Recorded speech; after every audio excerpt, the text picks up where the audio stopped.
Hello, this is the RPG Pundit, the final boss in internet shitlords, and today I'm doing a video that's a bit of a public service announcement. So if you're already familiar with, odds are if you're a subscriber of this channel, there's Meatball, you're already familiar with what I'm going to be talking about here, or most of it at least.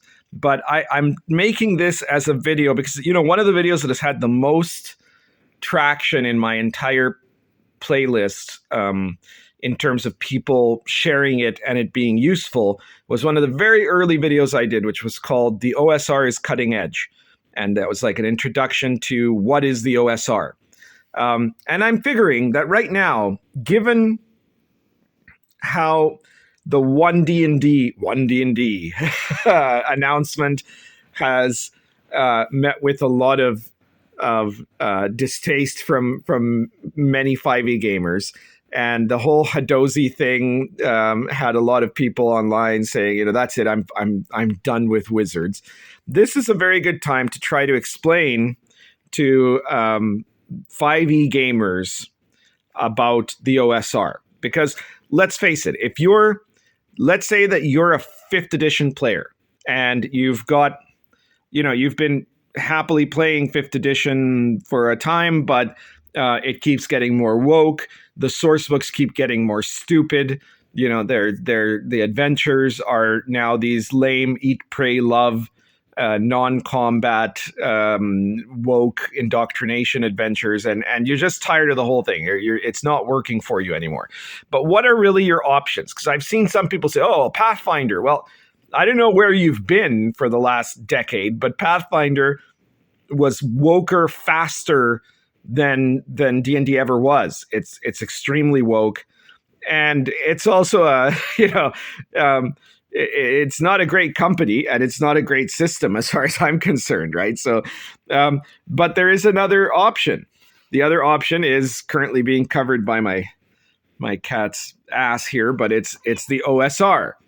But a lot of people who might be looking for an alternative to playing 5e stuff might not even understand really what the OSR is. So this is not going to be an overview of all the OSR products like that other video was. Now, if you want to get a basic idea of what is the OSR in terms of a movement, watch that video early on in my channel. It's called The OSR is Cutting Edge. Check that out first if you like. Here, I'm going to try to explain to you, if you're a 5th edition player, what you can expect from OSR mechanics. How is it similar to and different from 5th edition? Okay.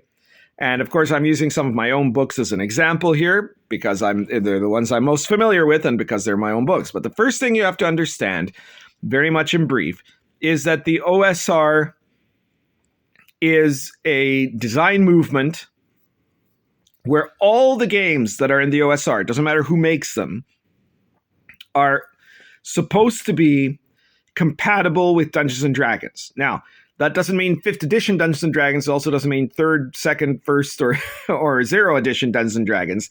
What it really means, it is the old school Renaissance. So the idea is that it's a lot of times the template that's used for OSR games ends up being the fundamental rules of the earlier editions of D&D. Editions like 1st edition AD&D or basic expert sets, right? Like the old red box sets, or the version of D&D, to put it in terms that 5th edition players can understand, the version of D&D that you see the kids on Stranger Things playing, that D&D, the really fun D&D, right? So that's worth checking out anyways, right? But you might be worried, it's not going to be like what I know, right? Well, here's the thing. The essential skeletal core of Dungeons and Dragons has always remained a kind of constant.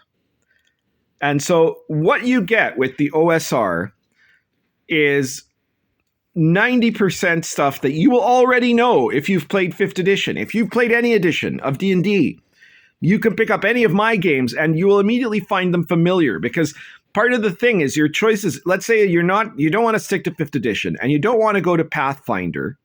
right? Then your options become to go and try some other game that is nothing like D&D, right? Like some dice pool game or something like that, which there's nothing wrong with doing, but familiarity is important, right? And so like if you liked most of what Dungeons and Dragons was about, suddenly switching to some system you have to completely relearn isn't all that great. Okay? So in D&D, in the OSR, you have to learn, first of all, that all of it is based on D&D. And that means that all the OSR stuff is in a broad sense compatible with every other OSR thing and with every edition of D&D. You can very easily modify anything to fit together. So it opens up a whole world of products that you can use in your game.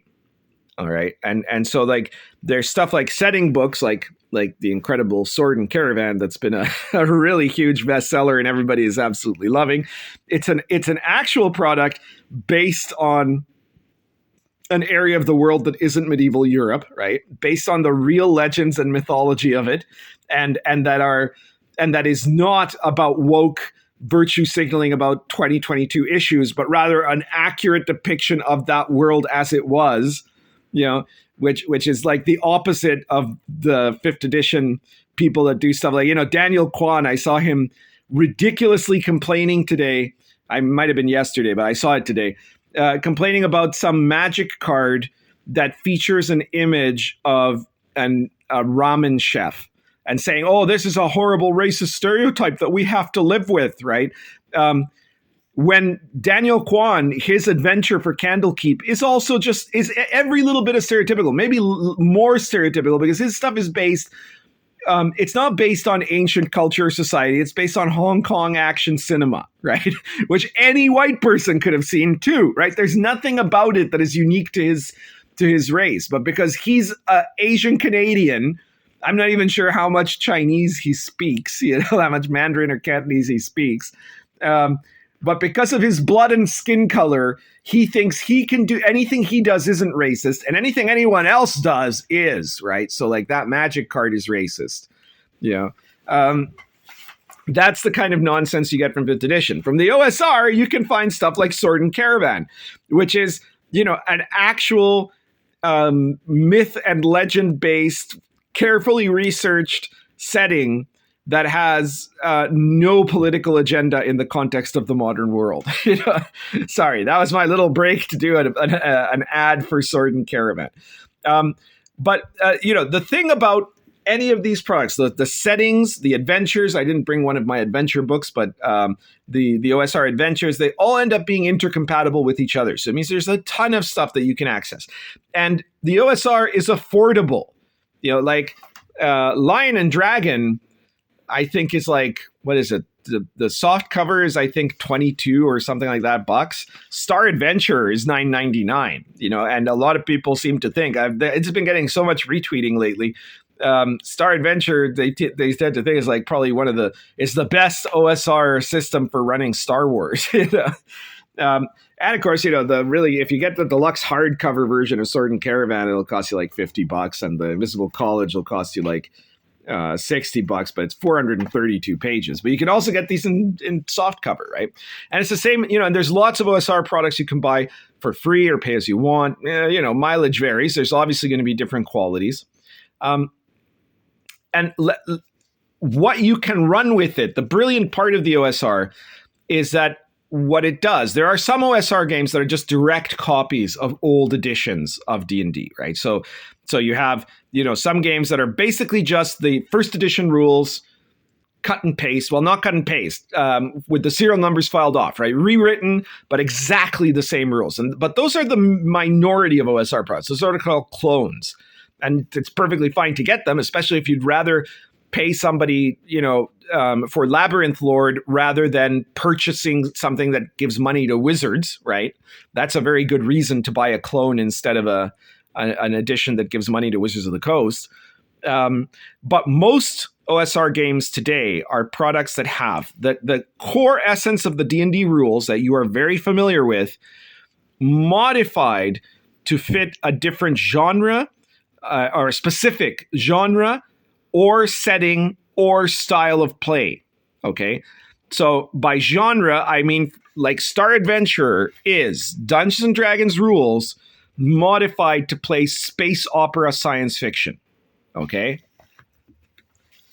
For setting, you could say, the Invisible College is D&D rules modified to play a modern setting occult conspiracy game with modern style magic. Okay. And for something like style, right, you could say Lion and Dragon is the D&D rules modified to play a version of Dungeons and Dragons that fits actual medieval legend and history rather than modern fantasy, pseudo-medieval, medieval fantasy worlds like Forgotten Realms. This is meant to play in like the War of the Roses, or in the Crusades, which is what Sword and Caravan has, or traveling along the Silk Road, all of that. So the rules are specifically tweaked in each product to satisfy what it is you're making it for. And that's actually really fascinating, because there are mods that make it make the D&D basic rules fit really well into a wide variety of stuff. And besides what I've got here, if you look again at the other video at the OSR's Cutting Edge, you'll see that there's like OSR superhero, or look at my playlist, my reviews playlist, and you'll see tons of OSR games, including like Superheroes OSR, Pulp Fiction OSR, there's Wild West OSR, there's even a World War II Commandos OSR. So Dungeons and Dragons rules modified to you playing World War II Commandos and special ops missions in Europe, in a setting with no magic, no monsters, nothing. It's just a military action game, right? And it works. It's really great. That one's Operation White Box is what it's called. So how different will it be? Well, if you're familiar, you can tell this is a very well-worn copy of Lion and Dragon, right? This is not because it's badly printed. It's not. It's very good, well printed. It's because I have run this book to the ground, So don't panic. This is a book that I used on a constant basis since Lion and Dragon came out, and it's just been played so much, right? So in Dungeons and Dragons, you are already familiar with, let's go to the character sheet, okay, because that'll make it really easy. 6 stats, modifiers for the stats. You already know this stuff, right? You've got armor class, you've got base attack, initiative modifier, hit points, saving throws, right? There are different ways that OSR games do saving throws. And the way that I do saving throws, it is actually very similar to how it is in 5th edition, which is that it's just you have to roll a d20 plus a specific attribute modifier depending on what you're saving against. And you can have special bonuses to save against certain things, right? But in other games, they do like the older version where it's like save versus magic, save versus poison and paralysis. But it's still the same system. It's roll a d20 and get higher than the difficulty, right? That's always the same. And then there's, most OSR games have like skills of some kind. Sometimes they have like a list of skills like you used to see in 3rd edition D&D. Or sometimes they have only a small number of skills, and it's mostly done by using ability score checks. Or in the case of like Lion and Dragon, it's very similar again to 5th edition, where there are the skills are kind of open-ended, right? You can have bonuses to different things that could be skills. So you might have urban lore or heraldry, or you might have wilderness survival, right? And so you don't have a list, you don't have skill points. You get the skills as you level and so on, right? Weapons, prepared magic, experience points. The system, there'll be some variations here and there in these things, but the core of D&D, you immediately recognize it. Even if all you've ever played is 5th edition, you look at this and you immediately know how to play it. Okay, so that's the kind of the first thing that you get out of the way, right? And here are some some things that provide you different types of background skills by social class and what have you, right? So what you'll get also is that, like in most OSR games that are fantasy based, the magic is still the Vancian magic of Dungeons and Dragons, right? In Lion and Dragon, and it's specifically in my games, I'm not a huge fan of Vancian magic. So I've got a totally different system of magic there, and in the Invisible College, right? In Star Adventure, I have like psychic powers, which can also pass as like the Force. And in my games, I like to have rolls to see if you succeed at using magic or not. But I'm the exception there. And anyways, you can just port over any other magic. So like if you want to use all the Lion and Dragon rules, but instead of having this magic system, you want to just use like the one from 5th edition. I mean, it's not very medieval authentic, but you could do it, right? There'd be no problem with that. So almost everything you see is going to be really quite approachable, and you'll find, with the hundreds of OSR products, you're going to find something that you like, right? And then there's like campaign books like Sword and Caravan, like Dark Albion, and there's a lot of other people who've made other campaign books where almost all of the stuff that you're going to find in the campaign book is going to be done as generically as possible, because again, a big feature of the OSR is compatibility. So, Sword and Caravan is like, what is it, 200-page book, more or less. And it's got a lot of interesting tables, but those tables are mostly about like flavor. So like they're for like specific sub mechanics that you can plug or play, right? Or they're like to create flavoring in a location, or they're for like random events and stuff like that. So it's all like stuff that you could actually just go and use outright with 5th edition rules. You could totally run 5th edition and then run a setting like this, or like Chalt, or like, there's, I'm trying to think of some other one here that you could, what's it called? It's escaping me right now. Anyways, believe me that there are actually a lot of settings. Yun Suin, for example, you could just go and use those with, whatever system you want, right? And so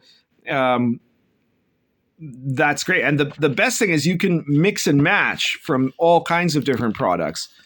The main thing I wanted to emphasize is that the mechanics are largely the same. Now, there are some differences. Most OSR games will be a little bit more lethal than 5th edition was. You can change that. Right. One of the things about the OSR is that it's all about modifying the rules to your liking. Right. So, in a lot of OSR games, characters are going to have a lot less hit points than you're used to, and they die fairly easily. But you don't have to do it that way. You could make the same, if you wanted to, the same rest mechanics and death saves that you use in 5th edition, and presto, there you go. Like one of the things about 5th edition, I helped make 5th edition, right? One of the things that we wanted 5th edition to be was something highly modifiable, where every DM could make the house rules he wanted, and the game would look very different from one table to another, depending on what they were trying to achieve with it, right? But that never came to pass. And I'm telling you, if you're a 5th edition gamer, that one of the things you could, now that you want to free yourself from the shackles of Wizards of the Coast, if you don't want to play 5th edition anymore, then you can't listen to Jeremy Crawford and get him to tell you what to do with the rules anymore either, right? That's a package deal. So it's time for you to make up your own rules, or to find other resources for rules. The mixing and the matching is a big characteristic of OSR play, and it's something that you'll get used to as you're playing along. And in terms of being able to find people to play with, I'll grant you, obviously, there's nothing that has a larger player base than 5th edition D&D. But if you're having a miserable experience because increasingly the people playing 5th edition D&D are people that you no longer relate to. I'm being very kind here. I'm trying not to be too insulting of 5th edition players, right? Because my point of view is that a lot of 5th edition players are not happy with how 5th edition is going, and they just aren't aren't aware of alternatives, or they're afraid of taking the plunge into something outside of 5th edition. And so, but if you're not satisfied with the experience, that it doesn't matter how many players there are, that's not going to work for you. But the OSR has tons of people playing, and there's always games setting up. There's an OSR Discord. There are multiple OSR Discords, some of which are kind of dodgy, right? In terms of there's some leftist politics in the OSR too. But there's Mewe groups and Twitter, circles that you can get into. That you'll be able to find people to play with. Get on the RPG site, advertise for a game there. There's lots of opportunities. People are starting up stuff when you play online, or you can obviously start up a group. If you live in a big city, you're going to find OSR players somewhere around where you live as well. I mean, if in South America you can find a place where there's OSR being run, and not just by me, then obviously you can find it wherever you are in North America or Europe, if that's where you're watching from. So anyways, the whole point of this video is think about your options, because one thing for sure, not just my books, all the stuff in the OSR, or almost all, I mean, there's always going to be some crap, right? But almost all the stuff in the OSR is vastly more interesting, vastly more creative. And as a rule, it's apolitical, right? There's always some leftist entries that try to get in there and make a political game. But the problem is they can't get very far in the OSR, because the OSR has no hierarchy. It has no master. There's no institution that they can subvert, right? So there's no way for them to force other people to be exposed to their products. And it all becomes a marketplace of ideas.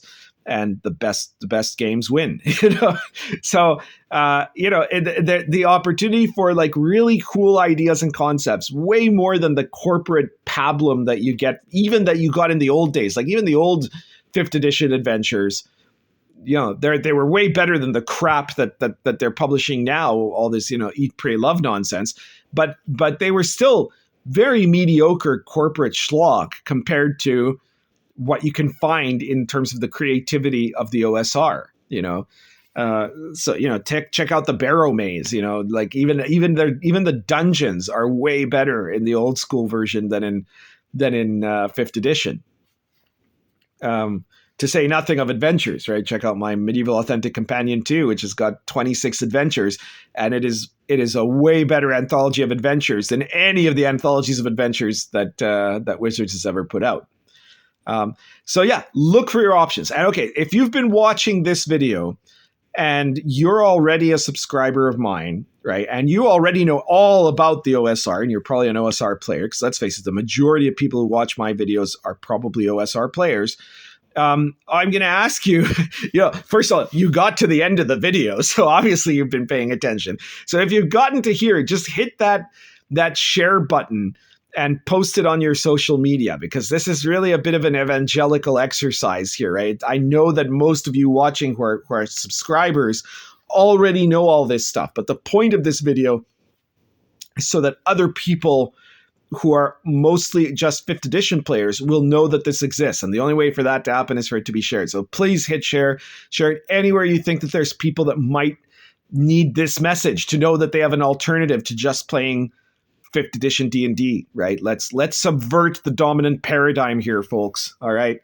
And obviously, as always, subscribe if you haven't subscribed, hit the like button, and check out all of my various products, because you are not going to be disappointed by their quality.